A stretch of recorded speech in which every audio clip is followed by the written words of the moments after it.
নমস্কার বন্ধুরা, পার্বতী রান্নাঘরে সবাইকে স্বাগত জানাই। আজ আবার আমি চলে এসেছি একটা নতুন রেসিপি নিয়ে। আজ আমি দুধ আর ব্রেড দিয়ে একটা সুস্বাদু দানেদার মিষ্টি বানাবো, আর এই রেসিপিটাই আজ আমি তোমাদের সাথে শেয়ার করব। ভিডিওটাকে প্রথম থেকে লাস্ট অবধি দেখার অনুরোধ রইল। চলো দেরি না করে শুরু করে দিচ্ছি। গ্যাস জ্বালিয়ে আমি একটা প্রথমে কড়াই বসিয়ে দিয়েছি, তার মধ্যে আমি অল্প তাজা দুধ দিয়ে দিয়েছি। এখন দুধটাকে আমি একটু গরম করে নেব। তারপর অল্প গরম হওয়ার পর আমি একটু দুধ তুলে নিচ্ছি। এই তাজা দুধটার মধ্যে আমি একটু গুঁড়ো দুধ মিলিয়ে দেব, যাতে দুধটা আরও একটু ঘন হয়ে যায়। এখন ভালোভাবে মিশিয়ে দেব, যাতে একটুকু দানা দানা ভাব না থাকে। এখন আমি ঘন দুধের মিশ্রণটাকে বাকি দুধের মধ্যে মিলিয়ে দেব। তারপর আমি নেড়েচেড়ে মিশিয়ে দিচ্ছি। এখন আমি জাল করে করে দুধটাকে ঘন করে নেব।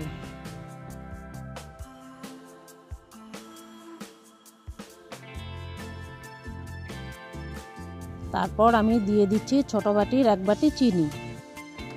চিনিটাকেও আমি নেড়েচেড়ে দুধের সাথে মিশিয়ে দেব।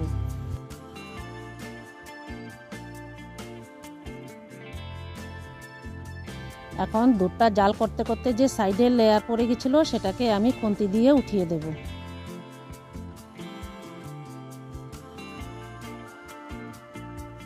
দশ মিনিটের মতো দুধটা জাল করার পর এখন দুধটা অনেকটাই ঘন হয়ে গেছে। তারপর আমি এখানে দিয়ে দেব 2 পিস ব্রেড। এখন ব্রেডটা যাতে দুধের মধ্যে একটু ভিজে যায় তার অপেক্ষা করব আমি। এখন উল্টে দিচ্ছি, যাতে নিচের সাইডটাও দুধের মধ্যে ভিজে যায়। তারপর আমি খুন্তি দিয়ে নেড়েচেড়ে ব্রেডটাকে ভেঙে গুঁড়ো গুঁড়ো করে দেব আর দুধের সাথে মিলিয়ে দেব। এখন দুধটা আর ব্রেডটা দুটোটাই একসাথে মিলিয়ে পুরো ঘন ঘন হয়ে গেছে। এখন আমি খুন্তি দিয়ে ভালো করে মিশিয়ে দেব। মিশিয়ে মিশ্রণটাকে একেবারে শুকনো শুকনো করে নেব।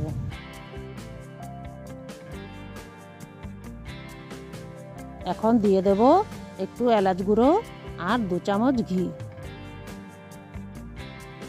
তারপর আবারও সবকিছুকে একসাথে আমি মিশিয়ে দেব। এখন এটাকে মিশিয়ে মিশিয়ে আমি একটা শুকনো ডো বানিয়ে নেব। শুকিয়ে শুকিয়ে এরকম বানাতে হবে, যাতে কড়ার থেকে পুরোপুরি ছেড়ে যায়, লেগে না থাকে। ডোটা এখন আমার রেডি হয়ে গেছে। নামিয়ে নেব আর গ্যাসটাকে অফ করে দেব।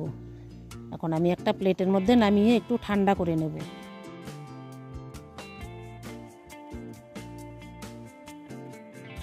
এখন আমি একটু ছড়িয়ে ছড়িয়ে দিচ্ছি, যাতে তাড়াতাড়ি ঠান্ডা হয়ে যায়।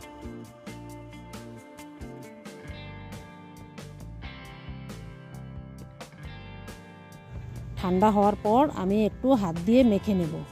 মেখে একটু ডোটাকে ভালো করে স্মুথ করে নেব।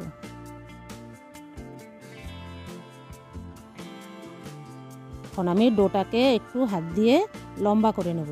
তার থেকে আমি ছোট ছোট লেচি কেটে নেব।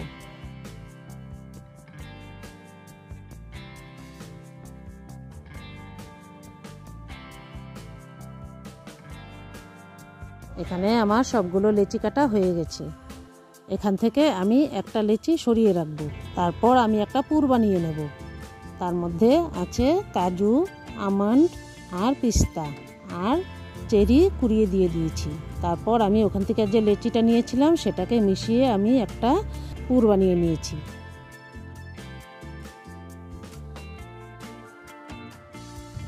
তারপর আমি বাকি লেচিগুলোকে গোল গোল করে নেব। তারপর একটা বাটির মতো করে তার মধ্যে আমি একটু পুর দিয়ে দেব। পুরটাকেও আমি বলের মতো বানিয়ে নিয়েছিলাম।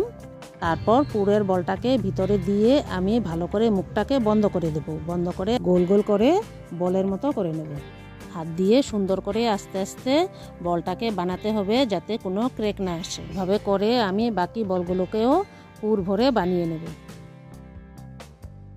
ঘরে যদি কখনো ব্রেড বেঁচে যায়, তাহলে কিন্তু অনেক সুস্বাদু নতুন নতুন রেসিপি বানানো যায়। এখানে আমি 2 পিস ব্রেড দিয়ে দেখো কতগুলো মিষ্টি বানিয়ে নিয়েছি। আর যেহেতু আমি ব্রেডের সাথে দুধের ক্ষীর ব্যবহার করেছি, তাই মিষ্টির স্বাদটা একেবারে দ্বিগুণ হয়ে গেছে।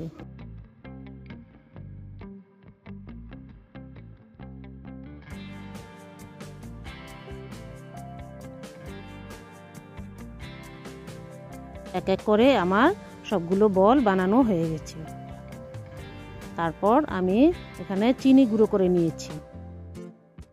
তারপর নিয়ে নিয়েছি একটা মিষ্টির বল। বলটাকে আমি চিনির গুঁড়োর মধ্যে ভালো করে মাখিয়ে দেব।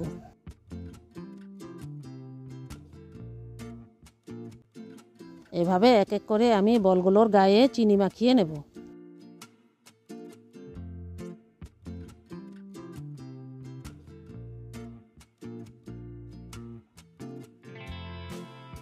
রেডি হয়ে গেছে আমার ব্রেড দিয়ে পুরভরা দানাদার মিষ্টি। বন্ধুরা, মিষ্টিটা খেতে কিন্তু দুর্দান্ত হয়েছিল।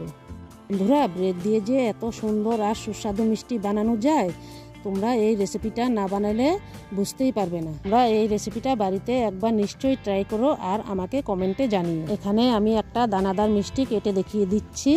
মিষ্টিটা কিন্তু দেখতে যতটা সুন্দর হয়েছে, খেতেও কিন্তু ততটাই সুস্বাদু হয়েছে। তাহলে আজকের ভিডিওটা যদি ভালো লেগে থাকে তাহলে আমার চ্যানেলটাকে লাইক, শেয়ার, সাবস্ক্রাইব করে দিও। আজ এখানেই বিদায় নিচ্ছি। টাটা।